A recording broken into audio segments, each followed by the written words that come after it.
أعوذ بالله من الشيطان الرجيم بسم الله الرحمن الرحيم اللهم صل على سيدنا محمد وسلم. Mes chers compatriotes, sénégalaises et sénégalais, je souhaite m'adresser à vous. Dans notre cher pays, se tiendront le 31 juillet prochain des élections législatives. Les Sénégalais seront une fois de plus appelés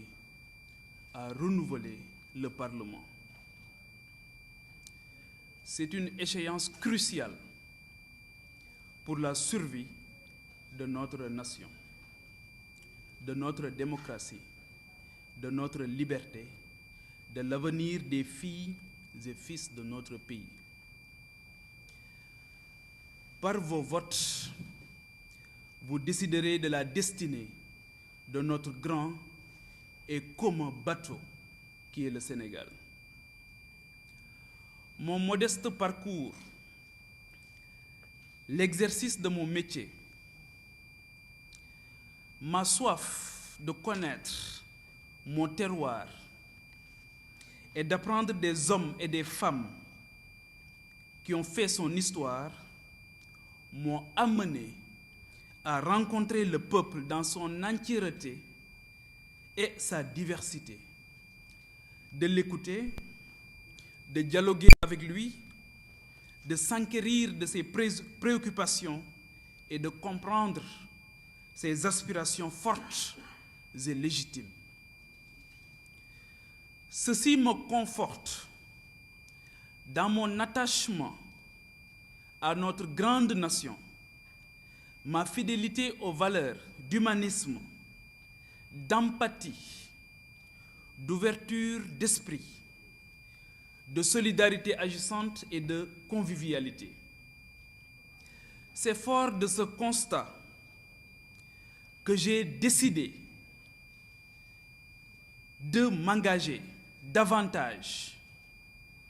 à vos côtés en répondant favorablement à votre invite.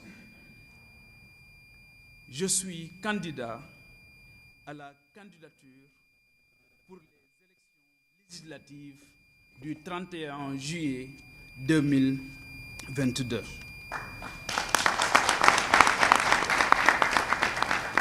Cependant, votre caution morale est fondamentale, mais n'est pas suffisante. En effet, je ne vous apprends absolument rien. Une modification non consensuelle de notre loi électorale, à savoir le parrainage, a produit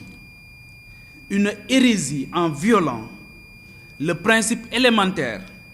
de la libre participation pour tout citoyen ou formation qui la désire à des joutes électorales dans notre pays. Cette démarche unilatérale dans le changement des règles du jeu est inadmissible, inélégante et n'honore pas notre pays qui a une si longue tradition démocratique.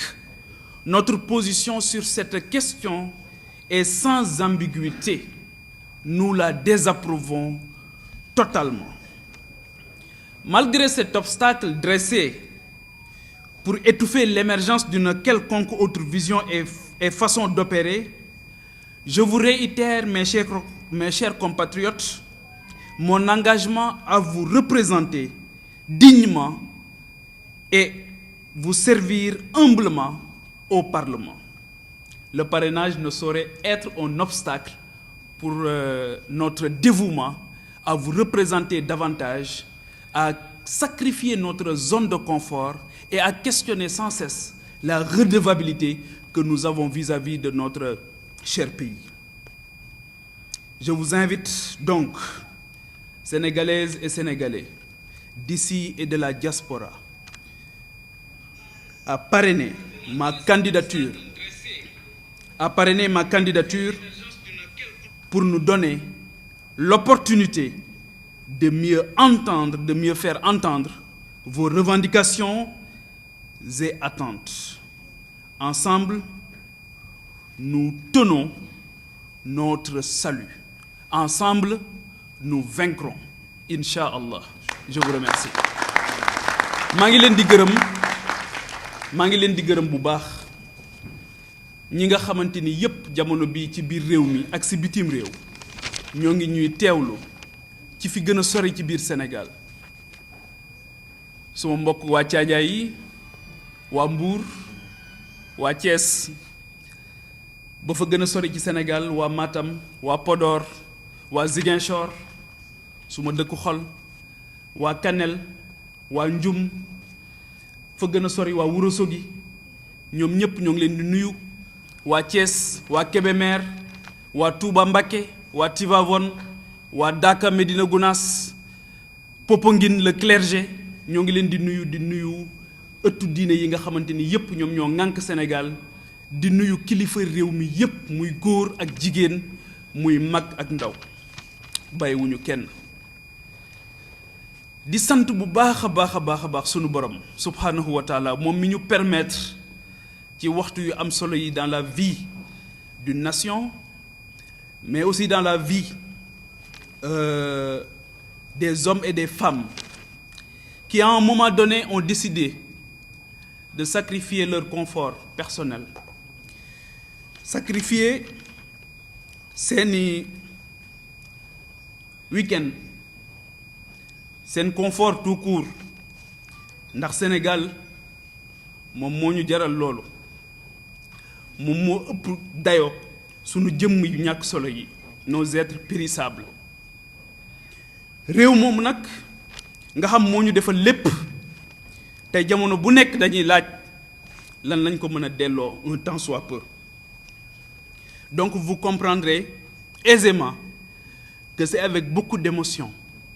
la ñuy toog tey jàkkaarloog sénégalais yi sunu papa yi ak sunu yaay yi di leen wax ne am na foo xamante ni bu fa réew tolloo ku toog di seetaan lu xew su ëllëgee da ngaa bokk ci ñu tooñ te boroom xam-xam bi dafa waxoon ne ñi def ba yàq ñi xamut bi ñu defee ba yàq tooñuñu ñi tooñ mooy ñi nga xamante ni dañoo xam ba pare toog jàpp seen njàmbur di seetaan am na lu gën a yomb li ñu tànn tey ku nekk xam na ni réew mi di doxe ku nekk mën ngaa dem lijjanti sa bopp bu ngoon jotee nga dem toog jàpp sa njàmbur ak sa njaboot loolu moo gën a yomb tey tàmbalee gu ñu sax ngeen gis ñoo xamante ni jàpp nañu ne la leen yëkkati moo ñu yëkkati ñun muy intérêt personnel fekk na ñun romb nañ loolu fa ñu yare may gërëm bu baax suma papa ak suma yaay bi nga xam ñoo ni gunge ñu di fàttaliku bu baax suma maam bi nga xamante ni moo ma yar bu doon sunu njëriñu bopp rek kon du ñu toog fi tey di wax ak yéen ndax lii lu métti la incarner un leadership wala tenter d'incarner un leadership c'est extrêmement crevant c'est fatigant c'est à la limite épuisant mais Sénégal moom moo ëpp loolu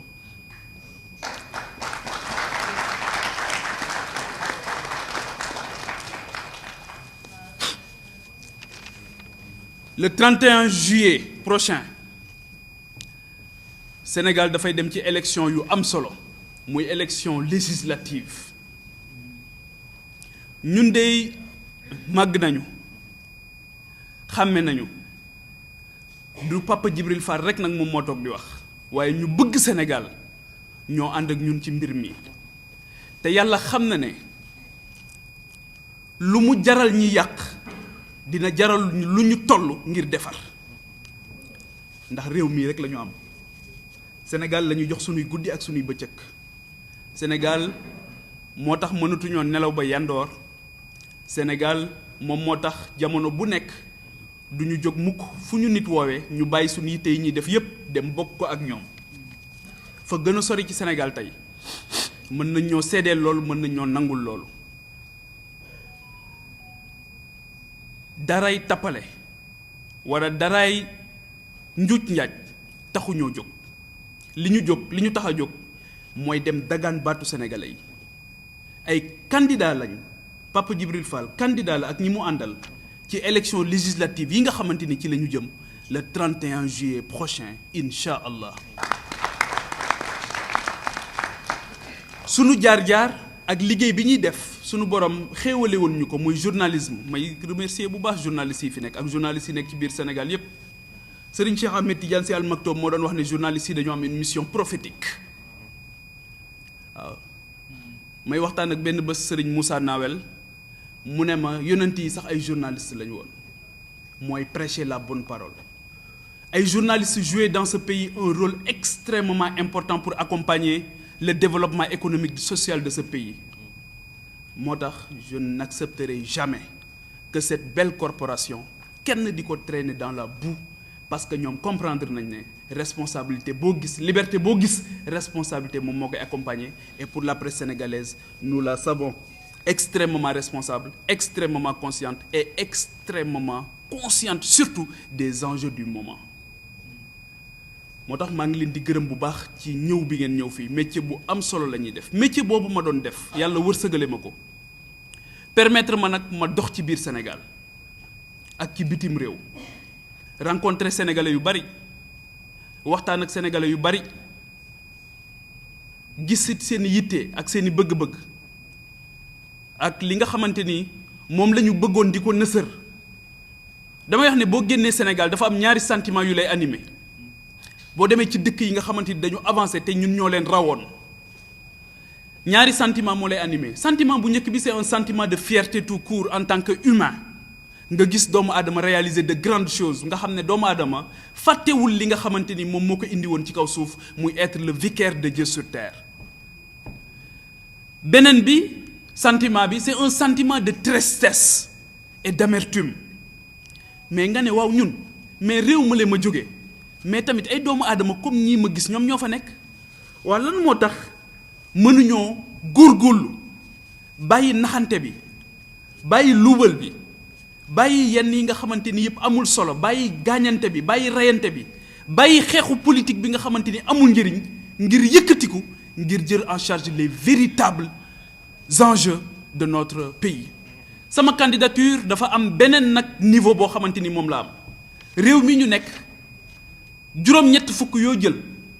80% yoo jël am seeni at moo ngi toll ci 20 et 25 ans 75% yoo jël seeni at moo ngi toll ci fanweeri at ak juróom la moyenne d'âge aujourd'hui à l'Assemblée nationale tourne autour de 56 ans waaw ndaw ñi ngir yàlla nañ ñu bàyyi sunu baat jóg ci biir campagne électorale bi ñu wax li ñu bëgg ngir yàlla nañ ñu bàyyi Assemblée nationale qui est par excellence le lieu de la démocratie de la représentation nationale mais si la frange la plus importante de notre société teewul ci Assemblée nationale mais est-ce que cette institution extrêmement importante est-ce que soriwul sa vocation originelle qui est tout simplement d'abriter de regrouper de polariser toutes ces intelligences mais toutes ces franges toutes ces forces vives de notre nation pour que kenn ku ci nekk man di yëkkati mbébétam ci fu am solo foofu kon loolu les jeunes c'est tout simplement demander justice loolu rek la ñuy laaj justice mooy que ne kat dinañ am kaddu te incha allah li ma gis ak li ñu jot a gis xam nañu ne mbir mi dinañ ci jot ci ni mu gën a rafete exercer ko na mu gën a rafete incha allah am na nag lu xew ci sunu réew li xew ci sunu réew mooy dafa am benn loi boo xamante ni dañu ko indi changer sunu nañu daan voter muy parrainage waxuma ne mën nañoo bokk déedéet xam nañ ne jongante boo gis dañuy def ay critères waaye réew dañ koy waxtaane te loi bi ñu koy def waxtaane wuñ ko procédure d'urgence lañ ko def daal di koy salfaañe li nga xamante ni moom mooy principe yi gën a élémentaire mooy que sénégalais bu nekk war nga mën a jóg dagaan sa baatu askan ci sa teeyu bakkan parrainage boobu nag wut ko lu jafe la loolu moo tax yéen sénégalais yi ak sénégalaises yi suma yaay yi suma papa yi suma rakk yi suma mag yi suma bàjjen yi nga xamante ni yépp jamono bu ne yéen a ngi may témoigner seen affection seen mbëggeel seen cofeel ak surtout seen ñaan te mosu leen a gis suma jëmm dama leen di delloowaat mbir mi ne leen bëgg ngeen ko waaye man bëgg naa ko waaye ngir ngeen wan ne ma bëgg ngeen ma yóbbu foofu ngir baykat yi ma mën leen a waxal seen soxla sàmmkat yi ma mën leen a waxal seen soxla nappkat yi ma mën leen a waxal seen soxla ndaw yi nga xamante ni jamono bu ne ñoo ngi jël gaal yi di dee ci géej gi seen dëj yooyu ñi nga xam ñoo dee ci géej gi seen dëj yooyu ñun dëj yooyu dinañu def incha allah yëkkati sunu kàddu fàttali conscience ñi nga xamante ni ñoom ñoo yor réew mi ne leen loolu warul woon a mën a ne te mënatul nekk dootuñu ko nangu ndaw yi Sénégal ëppaleen nañu leen ni ñu amee solo ak réew mi ni mu amee solo ak ndaw Sénégal ni mu yàggee am solo ndawu Sénégal bëggatuñu mu jël gaal di dem ci géej gi ndawu Sénégal bëggatuñu mu jël désert bi di dem naan day dem Espagne waaye magi Sénégal liñ ci bëgg mooy ñu dalal seen xel ne leen mën ngeen a dem noppalu tool bi du booy moo tax ñun waxuñu benn yoon alternative générationnelle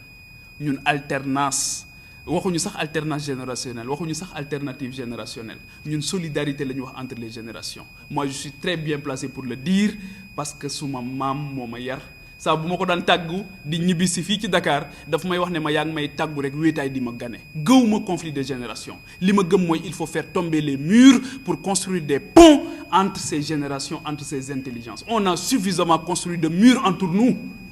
il faut maintenant construire des ponts et il y a aucune entité dans cette nation amul politicien professionnel amul koo xam ci boppam la nekk amul selfish amul individualiste amul koo xam boppam rek moo ko yitteel koo xamante ni mën na tere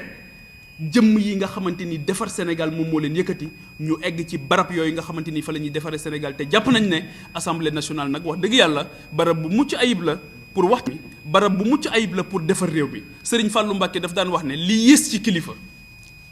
mooy sa njaboot saa bu ñu amee soxla rek sa seen xel jël la waaw waa Sénégal maa ngi leen di laaj kan moo fi am soxla xelam dem ci assemblée nationale ne bu ci àddoo mu faju kan mooy am soxla ci Sénégal fii may wax ak yéen gaz de moo ngi ñàkk ci réew mi fii may wax ak yéen démb de dund nañ ci réew mi loo xamante ni fàttaliku ma fu ñu ko fi dundee mooy journée sans sage-femme sans blouse blanche waaw ndax dégg ngeen ci assemblée nationale ndax dégg ngeen ci commission bi yor la santé au niveau de l'assemblée nationale Serigne Fallou nag moom moo wax loolu nee na kilifa bu ne war ngaa ëppale sa bopp sa njaboot saa bu ñu amee soxla rek seen xel jël la kon nag kilifa war naa assumer responsabilité bi mu am kenn waxul ne soxla yépp dañ koy faj waaye ngal la waslu ci àq kon parrainage bi sénégalais yi ñëw ngeen ak doole bi ñu yëngoo rek ñëw ngeen waaye gën leen a ñëw nag ndawi Sénégal nañu wane ne capable nañ magi Sénégal bëgg nañ ngeen jox ñu quitus jox ñu caution seen caution morale gunge ñu ba nga xamante ni dinañ egg ci barab boobu na mu gën a selle taxawal leen taxawaay bu mucc ayib taxawal leen taxawaay boo xamante ni Sénégal dina ci jóge daal di wuti nag yoon woo xamante ni yoon wu am solo lay nekk leneen li nga xamante ni dinañ ko wax mu nekk loo xamante ni lu am solo la mooy amuñu benn nous sommes libres de toute partisanerie actuellement politique nekkuñu ci benn contingence politique amuñu tamit benn engagement politique ci quelque bord que ce soit li ñuy def mooy tracer une ligne envisager une ligne boo xamante ni dañ koy construire boo xamante ni dañ koy liggéey ak ces sénégalais ces sénégalaises yi nga xamante ni sonn nañ ci bipolarisation bi nga xamante ni constaté nañ ko dans l'espace politique sénégalais machiavélisme bi nga xamante ni gis nañ ko loolu tamit dañoo foog ne tey jii war nañoo nekk